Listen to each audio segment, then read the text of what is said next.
Monsieur le Président, Monsieur le Premier ministre, Mesdames, Monsieur le ministre, Monsieur le Président du Conseil économique et social européen, Mesdames, Messieurs les Présidents, Mesdames, Messieurs, je vous remercie d'abord, vous, Monsieur le Président, de m'avoir invité au lendemain de l'élection présidentielle, à la veille du second tour d'élections législatives, à un moment où le pays sort d'un grand débat citoyen, de m'avoir invité ici, dans votre Assemblée, celle qui permet le dialogue.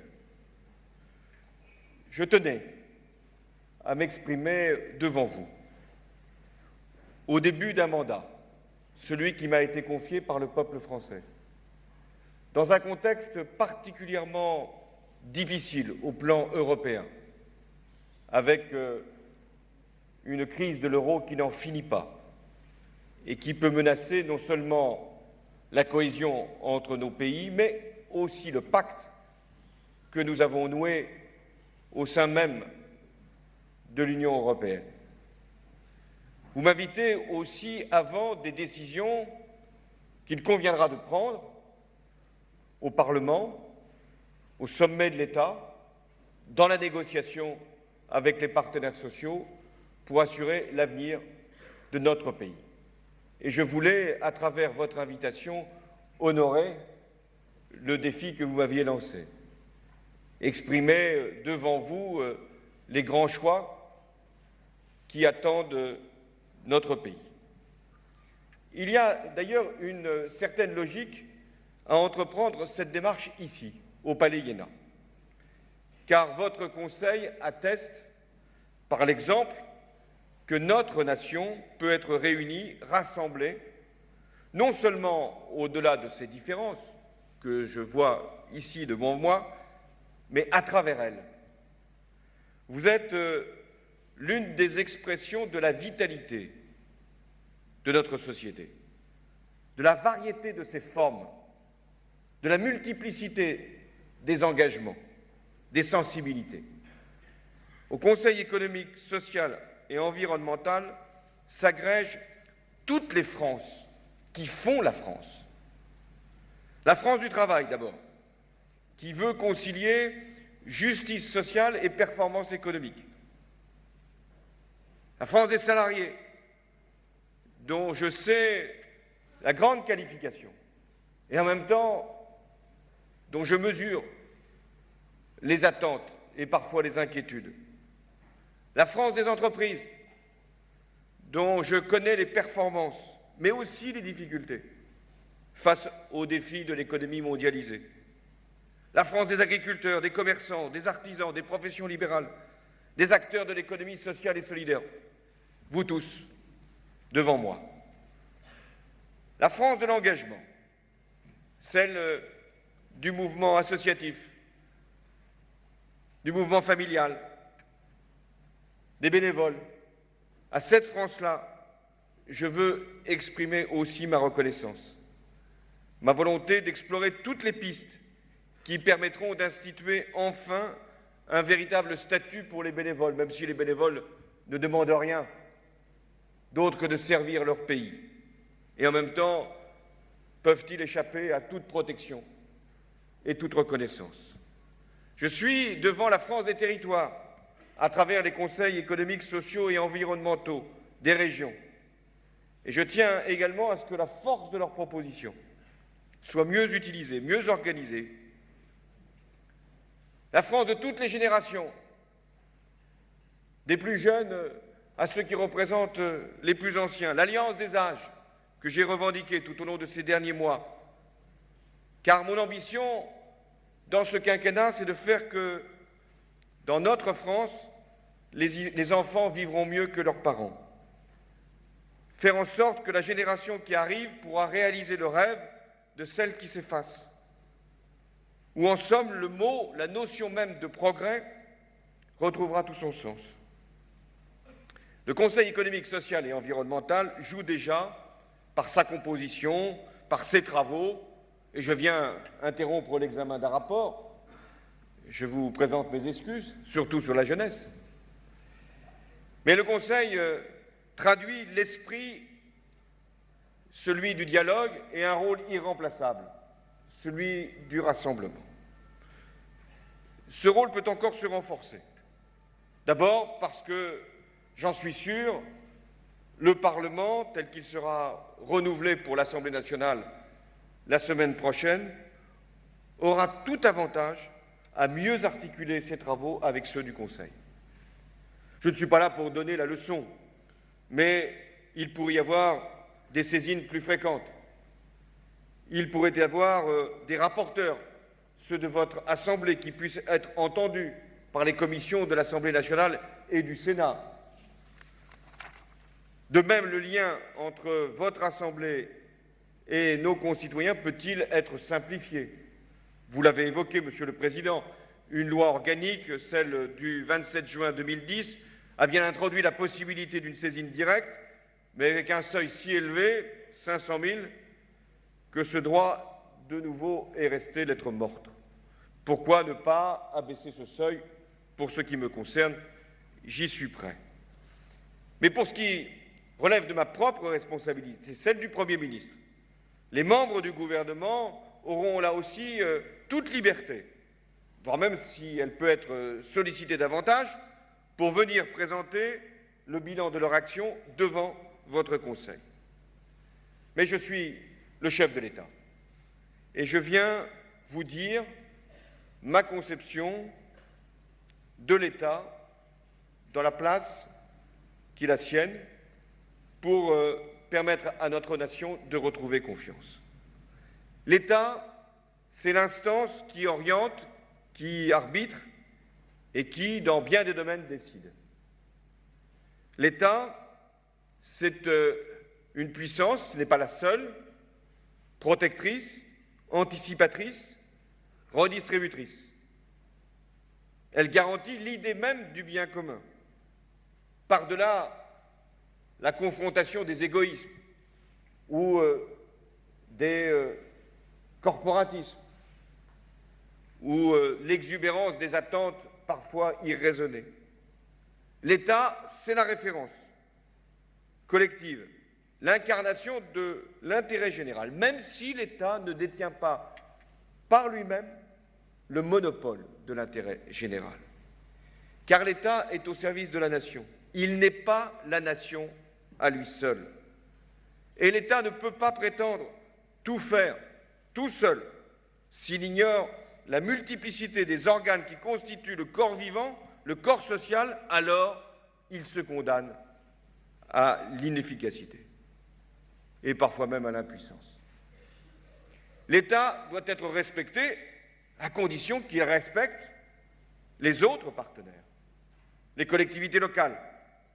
C'est dans cet esprit que j'ai annoncé, et je réaffirme cet engagement ici devant vous, une nouvelle étape de la décentralisation. François Mitterrand avait eu ce bon mot de rappeler que la France avait eu besoin de la centralisation pour se faire et qu'elle avait maintenant besoin de la décentralisation pour ne pas se défaire. Et c'est encore vrai aujourd'hui. Mais nous devons faire le clair sur les différents niveaux d'administration, sur les modes de financement. Nous devons donner une plus grande visibilité à notre organisation territoriale et confier davantage de responsabilités à celles et ceux qui sont au plus près de nos concitoyens. Les régions devront, au-delà de leurs compétences aujourd'hui reconnues, avoir davantage de moyens pour l'intervention en matière de transport, de formation professionnelle, et je veillerai avec le Premier ministre à ce qu'elles soient associées à la gestion de la Banque publique d'investissement. Les départements, et il y a encore quelques semaines, je présidais la destinée de l'un d'entre eux, doivent essentiellement, ces départements, se tourner autour des politiques de solidarité et de proximité. Mais nous avons aujourd'hui de nouvelles collectivités qui sont surgies de la réalité de la vie, les métropoles, les agglomérations, qui doivent être des leviers de croissance.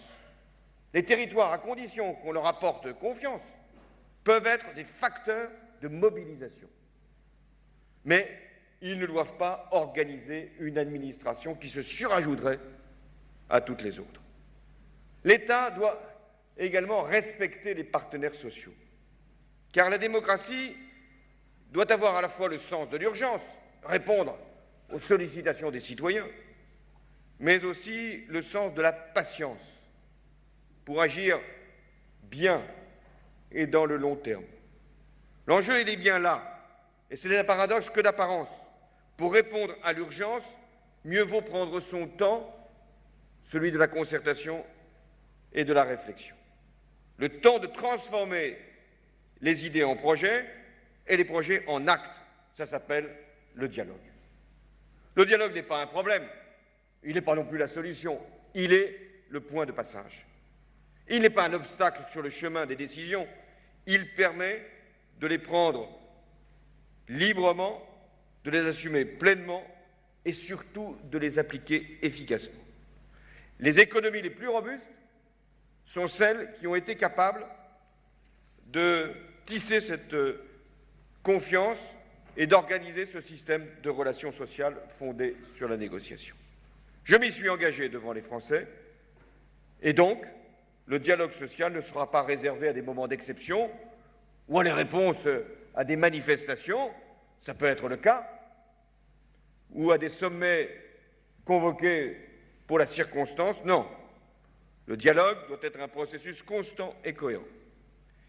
Et c'est la raison pour laquelle j'ai proposé de l'inscrire dans la pratique, celle que mettra en œuvre le gouvernement, mais aussi dans la lettre de notre Constitution. Aucune loi, plus exactement, aucune proposition, aucun projet de loi modifiant le statut et les conditions de vie au travail, les salariés et leurs droits, mais également les entreprises, ne devra être établi ni adopté sans une étroite concertation préalable avec les organisations qui les représentent. C'est d'ailleurs tout l'esprit de la grande conférence sociale qui va se réunir ici. Quel plus beau symbole, réunissant donc États et partenaires sociaux. Ces conditions d'organisation ont été précisées par les rencontres que le Premier ministre a menées avec les partenaires sociaux. Un programme de travail a été présenté, un agenda sera discuté sur la base de grands objectifs que nous avons à poursuivre, les uns les autres, à nos niveaux de responsabilité.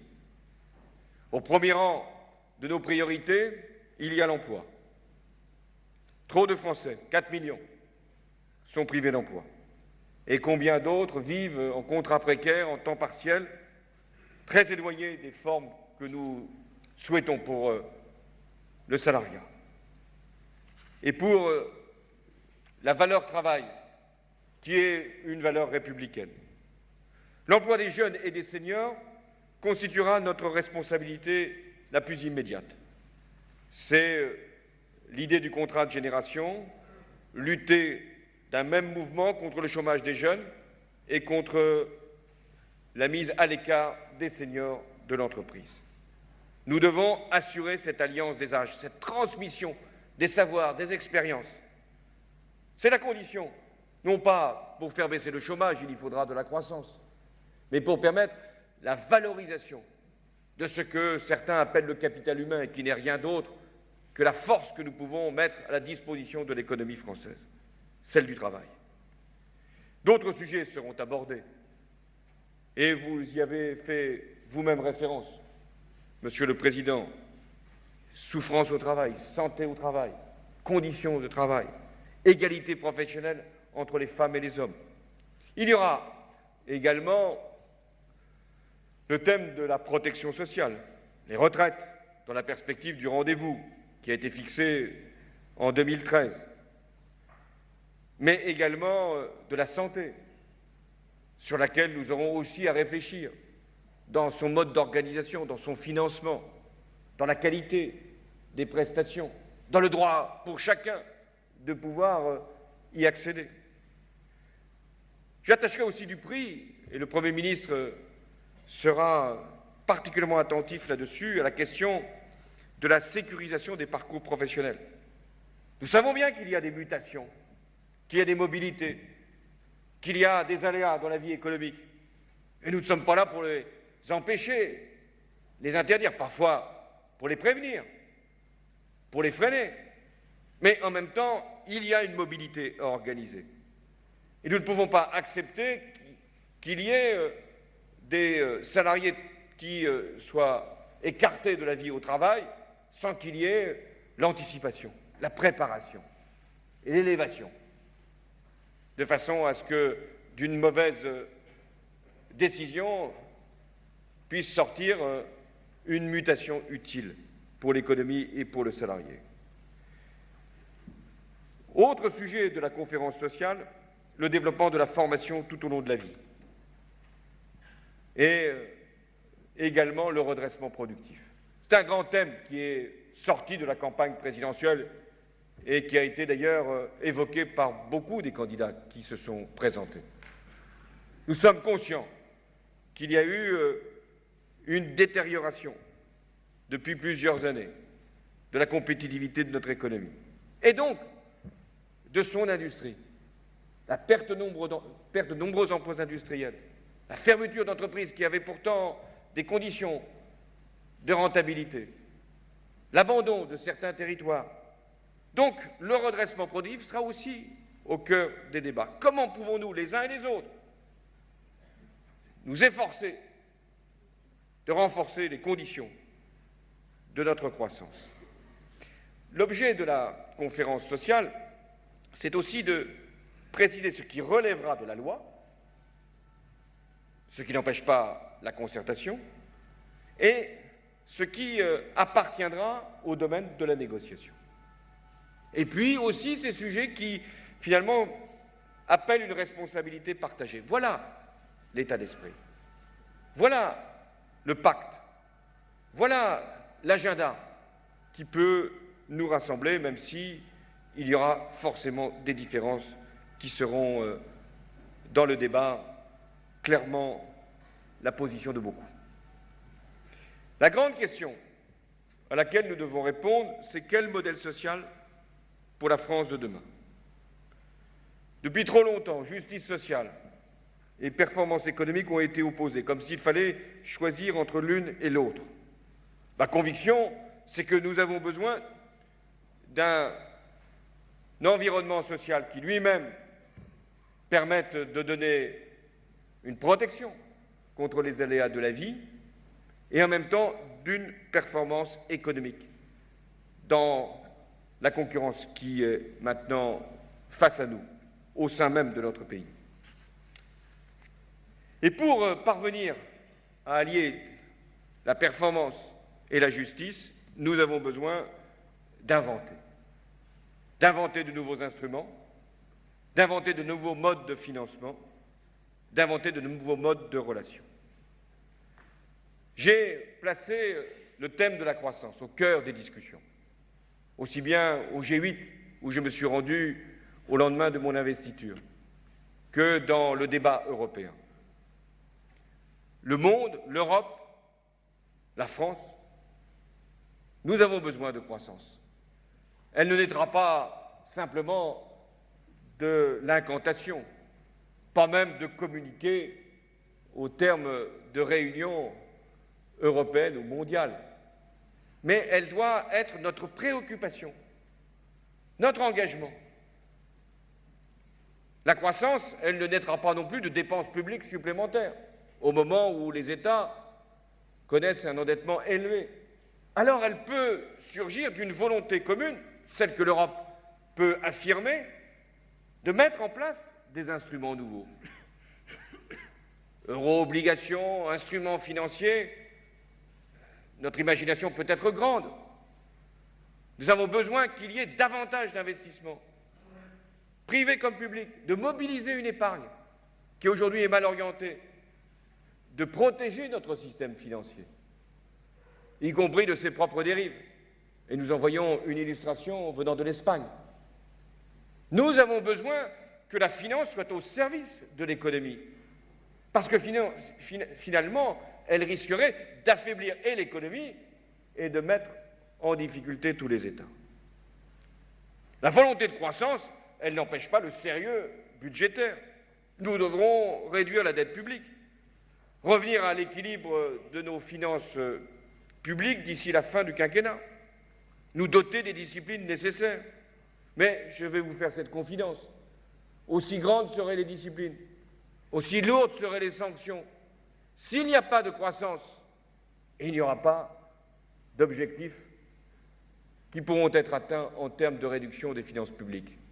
Et à l'inverse, si nous ne mettons pas de bon ordre à un certain nombre de dérives, il n'y aura pas de retour à la croissance. Les deux se tiennent et vont de pair. Le redressement de la France reposera sur 5 grands enjeux dont votre Conseil s'est finalement saisi lui-même. Le premier, je l'ai dit, c'est la compétitivité de notre économie. Un rapport a été fait ici même et son constat, je le partage. Nous avons perdu des parts de marché.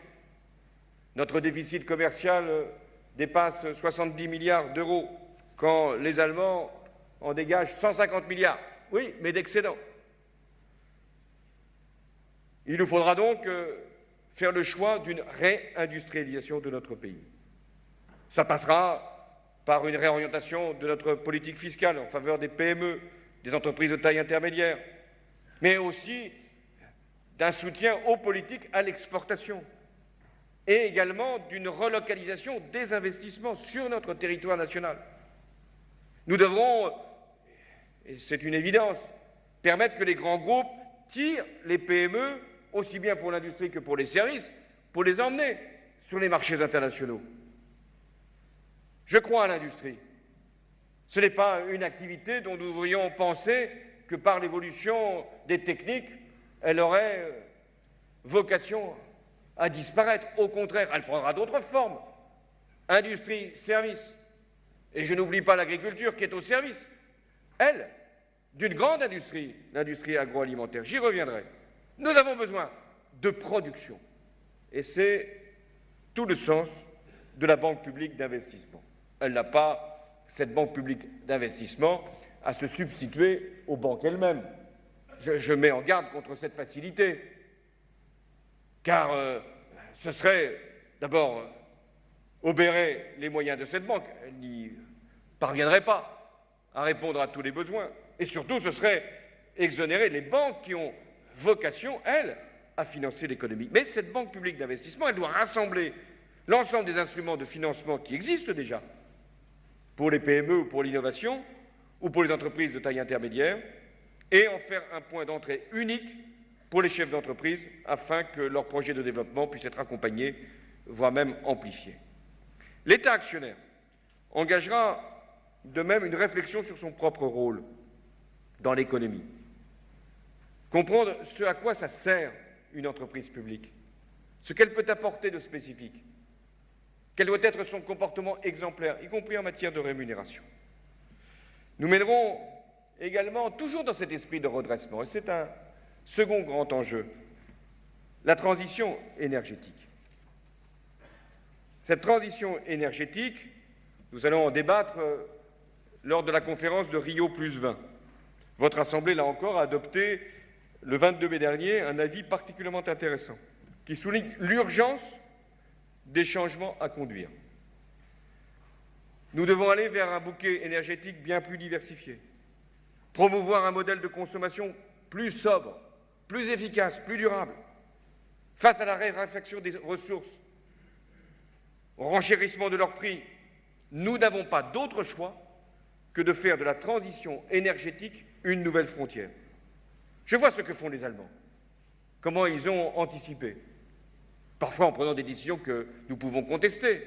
Il n'empêche, nous avons à inventer, créer des sources nouvelles d'énergie, des méthodes industrielles dont nos entreprises ont d'ailleurs souvent un temps d'avance pour l'efficacité énergétique. Moi, je suggère qu'il y ait un certain nombre de projets qui puissent être identifiés sur ce thème de la transition énergétique et que nous pourrions chercher les financements indispensables au plan national comme au plan européen pour leur donner une traduction. De même que nous devons mieux gérer l'accès à l'eau, à l'électricité, au gaz, bien essentiel à travers une nouvelle tarification. Mais nous devons également prendre conscience que de nouvelles filières industrielles, génératrices de nombreux emplois, peuvent, dans le domaine de l'environnement, être sollicitées. Le troisième enjeu, c'est la formation et c'est l'éducation. Et c'est la jeunesse. Votre Assemblée en débat donc aujourd'hui. Je ne pourrai pas m'inspirer de ces travaux encore, mais je les lirai avec beaucoup d'attention. Chacun a bien compris que c'est par la formation des cadres, des salariés, des entrepreneurs, que nous pourrons avoir un avantage compétitif. C'est pourquoi je souhaite, au-delà de l'urgence, pour assurer la prochaine rentrée, un nouveau pacte entre l'école et la nation. Ce pacte définira les priorités qui sont devant nous. Conforter la mission donnée à l'école primaire, où beaucoup se joue. Rétablir la formation professionnelle des enseignants, car c'est un métier, à travers des écoles supérieures du professorat. Mieux respecter les temps de l'enfant. Voir comment nous pouvons améliorer la formation professionnelle, donner une place et une reconnaissance à l'apprentissage, avec aussi des diplômes reconnus. Je sais pouvoir compter sur la mobilisation de tous pour cette grande cause qui est celle de la jeunesse et celle de l'éducation, car c'est la promesse de la République. C'est ce qui nous permettra aussi de répondre à d'autres interpellations, celle de l'intégration, celle de l'égalité, celle aussi de la réussite, de la promotion de chacun, de la confiance qu'il peut avoir, au moins pour ses enfants, quant à la capacité de la République d'assurer un destin différent de celui que nous pouvons connaître, avec une dimension, celle de la culture, parce que nous devons, là encore, briser bien des barrières, lever bien des tabous. L'art, l'esthétique, le beau n'appartiennent pas à des classes sociales particulières, mais ont vocation à être diffusés largement. C'est aussi un moyen de permettre à la jeunesse de prendre confiance en elle et conscience de sa place dans notre société. Il en est de même pour le sport. Sport à l'école, sport en dehors de l'école, sport pour les jeunes, sport pour toute la société. Parce que le sport porte des valeurs, le respect des règles, d'engagement collectif, et là encore, permettant à la jeunesse d'avoir le sens de l'effort, l'habitude de l'endurance, le goût de la performance. Ça sera une dimension aussi de l'action publique. Et puis, il y a le maintien du service public de l'éducation sur tout le territoire. Et dans les choix difficiles que nous aurons à faire pour arbitrer entre les différentes ressources, priorité sera donnée à deux territoires. Celui des quartiers les plus difficiles de nos villes, là où nous sommes habitués, avec trop d'insolence, trop d'indifférence, à vivre différents les uns les autres, sans la mixité sociale indispensable, et avec des inégalités qui se sont creusées, avec le sentiment de déclassement et d'injustice pour les uns, de protection pour les autres, dans les établissements qui sont considérés comme les meilleurs. Eh bien, nous devrons affecter les moyens là où il y a justement le plus de retard par rapport à ce qui doit être l'enjeu de l'excellence. Et dans tous les lycées de France, il y aura une partie des élèves, ceux qui auront fait l'effort d'être les meilleurs, qui pourront aller vers les établissements d'enseignement supérieur de grande qualité. Le quatrième enjeu que nous avons à relever, c'est l'égalité entre les territoires. Les Français vivent de plus en plus dans les villes. C'est d'ailleurs une tendance qui mérite d'être corrigée. Autour des villes plus que dans les villes. Et avec un éloignement de plus en plus grand par rapport au centre, et donc par rapport à ce qu'est la décision, le commerce, la culture, et un sentiment pour beaucoup de nos concitoyens d'être relégués, avec les conséquences que l'on sait quant à un certain nombre de comportements. Eh bien, nous aurons à créer davantage de logements. Voilà ce qui permettra d'allier la réponse à un besoin social avec une nécessité d'activité économique et de création d'emplois. Nous ferons, et le Premier ministre en sera là encore chargé, une politique qui mettra le logement comme la grande priorité, et avec des moyens de financement qui devront être trouvés, et notamment des fonds d'épargne. Le second territoire sur lequel je veux un moment attirer votre attention, c'est ce qu'on appelle la ruralité. Bien sûr, l'agriculture en est la richesse principale. Et je veux une politique agricole, une politique qui mobilise les ressources, qui assure là aussi une pérennité pour l'occupation et le travail du territoire, qui permette aux agriculteurs d'avoir une visibilité sur le prix de leurs produits, et également des conditions qui doivent permettre d'améliorer encore la qualité. Ça sera l'enjeu de la politique agricole commune, pas seulement, aussi d'une relation que nous devrons établir entre la France et les agriculteurs. Parce que ce n'est pas une question qui concerne que les agriculteurs, c'est la question qui concerne notre alimentation et notre souveraineté. Mais la ruralité, c'est aussi des hommes et des femmes qui ont choisi de vivre ou de continuer à vivre sur ces territoires et qui doivent pouvoir accéder dans de bonnes conditions à des réseaux de communication. C'est tout l'enjeu du haut débit, voire même du très haut débit, et également d'une offre de santé qui doit pouvoir être accessible. L'égalité territoriale, c'est aussi donner toute la place aux Outre-mer. J'ai été très frappé, je sais qu'ici il y a plusieurs représentants de l'Outre-mer, par la gravité de la situation, notamment de la jeunesse en Outre-mer, du chômage, de la difficulté d'avoir, là encore, des investissements durables, compte tenu de l'extrême volatilité des règles fiscales ou des règles administratives, où à chaque fois les conditions changent. Eh bien, nous devrons, là encore, faire que l'Outre-mer soit une chance pour la République. C'en est une. Variété de nos territoires, biodiversité, qualité environnementale, ouverture sur tous les continents. Eh bien, là encore, c'est le défi que nous devons nous lancer à nous-mêmes. Sommes-nous capables de vivre ensemble? Sommes-nous capables, sur tous les territoires de la République, d'avoir des conditions de vie, sans doute différentes, mais au moins le même mode de vie, la même conception de la vie, à travers également des principes et des règles dont la laïcité fait partie de la plus grande de nos qualités, la capacité de vivre ensemble. Reste un dernier défi, c'est celui de la justice sociale et de la solidarité entre les générations. Là encore, vous avez engagé, votre Conseil, des réflexions très précieuses sur le vieillissement, sur la dépendance, que de fois a-t-on attendu un certain nombre de promesses, et il y a même une séance du Conseil économique qui avait été consacrée à la question de la dépendance. Donc là aussi, nous aurons à en tirer toutes les conclusions, mais avec un temps de réflexion qui sera moins long.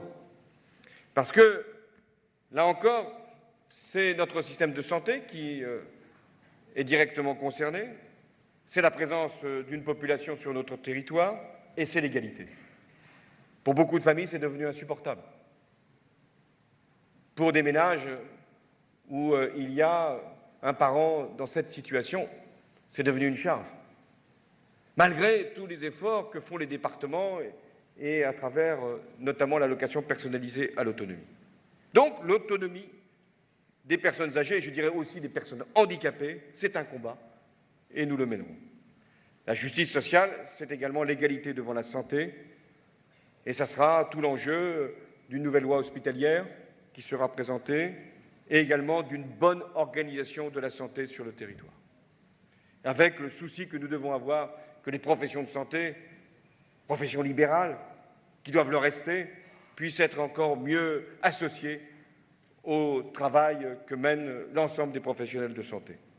Nous avons besoin de tous pour assurer l'égalité de tous. Et la prévention, l'information par rapport aux risques devront être là aussi largement renforcées. Contre les addictions, les drogues, l'alcool, le tabac, contre les modes alimentaires qui conduisent à l'obésité ou à de nouvelles maladies, contre les souffrances psychologiques de l'enfant, des adolescents. Tout cela, ça fait partie également de ce que nous avons à relever, et qui n'est pas sans lien avec l'économie. Parce que pour avoir une bonne économie, il faut aussi avoir une capacité où nous pouvons traiter tous les besoins des générations. Et enfin, il y a le défi du financement. Je vais conclure par là. J'aurais pu commencer, car sans le financement, le reste a peu de poids. Sans doute faudra-t-il changer des modes de financement. Tout ne relève pas d'abord des finances publiques. Il y a une mobilisation de l'épargne. Il y a ce que peut faire le système bancaire lui-même. Il y a aussi les ressources qui peuvent être mobilisées localement. Mais il est vrai que nous avons aussi à réfléchir et à décider, car maintenant nous en sommes là, à décider d'une modification de mode de financement. Financement de la protection sociale, qui ne peut pas peser sur le seul travail, avec des conclusions qui peuvent être différentes selon les uns ou selon les autres, mais qui peut partir du même constat. Et moi, je suggère d'appeler des financements multiples si nous voulons répondre correctement au défi qui nous est lancé. Réforme fiscale, là encore, c'est une de nos priorités, non pas tant pour rechercher de nouvelles ressources, ce sera utile, mais pour faire que ces ressources soient prélevées sans qu'il y ait de conséquences sur l'appareil productif, mais sans qu'il y ait non plus aggravation des inégalités. Comment admettre que nous puissions accorder des largesses fiscales à celles et ceux qui en ont déjà reçu beaucoup? Et là aussi, il y a un patriotisme à appeler. Moi, je suis toujours sensible à ceux qui demandent de l'effort, mais qu'ils commencent par eux-mêmes. C'est souvent le meilleur exemple que l'on peut donner pour convaincre. Là encore, le patriotisme est d'appeler chacune et chacun à participer au travail commun avec une égale contribution en fonction de ses revenus ou de son patrimoine. Nous aurons aussi à changer notre mode de tarification de beaucoup de produits par rapport à l'enjeu de la transition énergétique, par rapport aussi à l'arbitrage qu'il faut faire entre producteurs et consommateurs.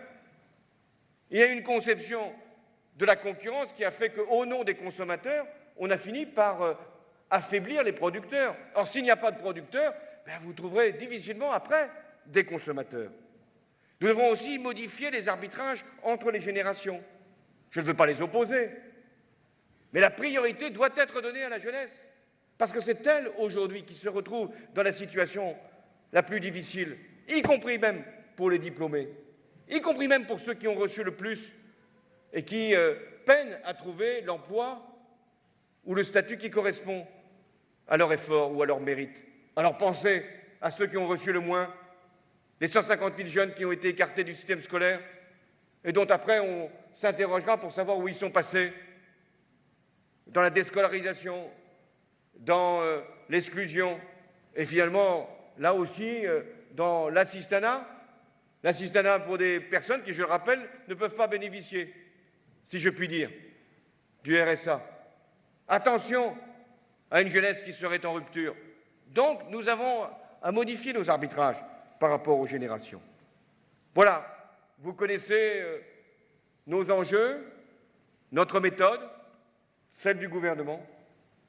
Vous savez que c'est le gouvernement qui détermine et conduit la politique de la nation. Ce seront donc Premier ministre, ministres, qui viendront régulièrement à vos travaux. Je leur fais la plus grande confiance, à condition qu'ils trouvent une majorité, au-delà de l'élection, pour les appuyer. Mais je veux leur donner ce conseil aussi. Le gouvernement ne réussira que s'il est capable d'aller au-delà de sa majorité, au-delà du Parlement. Que s'il est capable d'emmener une grande partie de la société vers des objectifs communs, d'avoir le respect de toutes les sensibilités, d'avoir l'écoute à l'égard des groupes que vous constituez, d'avoir aussi la volonté de les associer et en même temps, à un moment, de prendre la responsabilité de la décision. Car nous avons besoin de décisions. 5 ans, c'est bien court. Il ne faut pas perdre de temps. Mais le début détermine souvent la fin. Donc il faut commencer avec une bonne méthode, une bonne démarche. J'ai besoin, Monsieur le Président, Mesdames et Messieurs, de votre engagement, de ce que vous représentez, de votre liberté, de votre indépendance, de vos exigences, mais en même temps de votre capacité à vous organiser, comme vous le faites ici, dans une société qui est capable de se parler. Le message que j'ai voulu vous transmettre en venant ici, devant vous, devant ce Conseil, il est simple. Ensemble, nous devons redresser la France. Nous avons à la réconcilier avec elle-même. Et nous avons besoin de la contribution de tous. Oui, j'ai confiance. J'ai confiance dans la société française, dans ses capacités, dans sa lucidité, dans sa volonté d'être un grand peuple qui est capable d'avoir un grand avenir. Rien n'est inaccessible à la France telle qu'elle est, même avec ses handicaps, même avec ses difficultés. Rien n'est inaccessible à un peuple lucide, conscient de lui-même et confiant dans son propre destin. Merci au Conseil économique, social et environnemental de le comprendre et surtout de le prouver. Merci pour votre invitation. Merci, Monsieur le Président.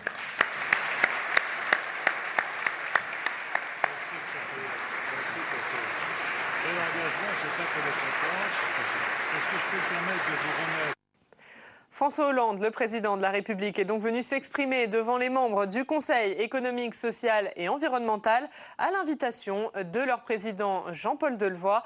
Très bonne journée à tous sur les chaînes parlementaires.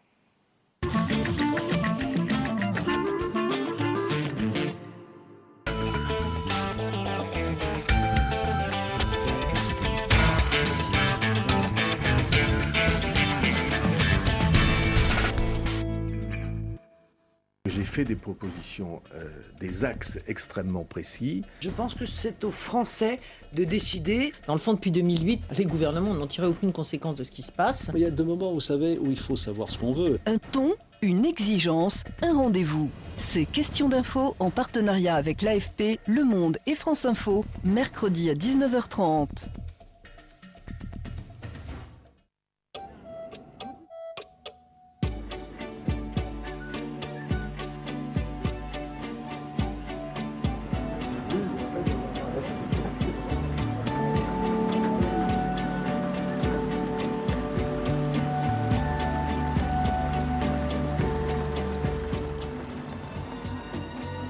Vous allez voir, on va préparer une petite salade facile, exotique. Une petite salade de mangue et de gambas, tout ça a l'air bien appétissant. Voici la première tablette tactile entièrement conçue et fabriquée en France, une tablette dédiée à la cuisine. Longtemps considérée comme ringard, le Made in France fait un